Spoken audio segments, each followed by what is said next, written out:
প্রজেক্টে মহান ভাষা আন্দোলনের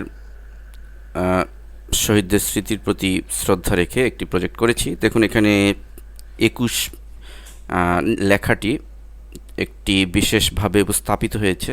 ২১ লেখার অক্ষরের ভিতর দিয়ে কিন্তু লেখাগুলো বোঝা যাচ্ছে যে আমার ভাইয়ের রক্তে রাঙানো ২১শে ফেব্রুয়ারি আমি কি ভুলিতে পারি। শুধুমাত্র লেখার ভিতরে ইফেক্টটি দেওয়া হয়েছে, লেখার বাইরে নেই। আর লেখার বাইরে আমরা কালার লাল রঙে লিখেছি। তো এই প্রজেক্টটি আমরা কিভাবে করব এটা এখন দেখব। তো এই জন্য প্রথমেই আমরা টেক্সট বা টাইপ টুল দিয়ে আমরা যে লেখাটি লিখতে চাই তা লিখে আমরা কপি পেস্টের মাধ্যমে অনেকগুলো লাইন আমরা তৈরি করব, যেমন আমরা এখানে করেছি।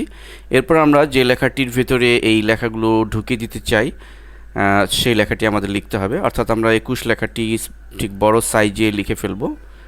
আমরা ২১ লেখাটি লিখছি এবং এই লেখাটিকে আমরা ট্রান্সফর্মিংয়ের মাধ্যমে আমরা যতটুকু সম্ভব বড় করে ফেলব। দেন আমরা এটিকে ঠিক আমাদের যে লেখাগুলো আমরা এর ভিতরে ঢুকাতে চাই তার উপর এনে এইভাবে রাখবো। এরপর আমাদের যা করতে হবে যে টোটাল লেখাগুলো সহ আমাদের ২১ লেখাটি এভাবে সিলেক্ট করব। দেন আমরা চলে যাব অবজেক্ট মেনুতে এবং সেখানে রয়েছে ক্লিপিং মাস্ক। তো ক্লিপিং মাস্কের ডান পাশে যে মেক লেখাটি রয়েছে সেখানে আমরা ক্লিক করব। ফলে অলরেডি আমরা দেখতে পাচ্ছি যে আমাদের ২১ লেখার ভিতরে সমস্ত লেখাগুলো ঢুকে গিয়েছে এবং এটিকে আরও রিয়েলিস্টিক সুন্দর করার জন্য আমরা এটির ভিতরে একটি স্ট্রোক দিয়ে দিব। আমরা স্ট্রোক হাইলাইট করে এখানে একটি স্ট্রোকের কালার দিয়ে দিব, আমরা ব্ল্যাক কালারটি দিচ্ছি।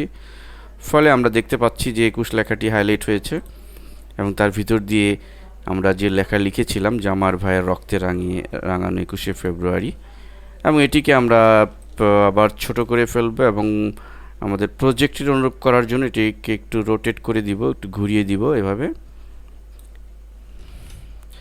এবং আমরা এটিকে একটু ড্রপ শ্যাডো ইফেক্ট দেওয়ার মাধ্যমে আমরা ইফেক্ট মেনুতে চলে যাব এবং স্টাইলাইজ অ্যান্ড ড্রপ শ্যাডো এই ইফেক্টটি দেওয়ার মাধ্যমে আমরা আমাদের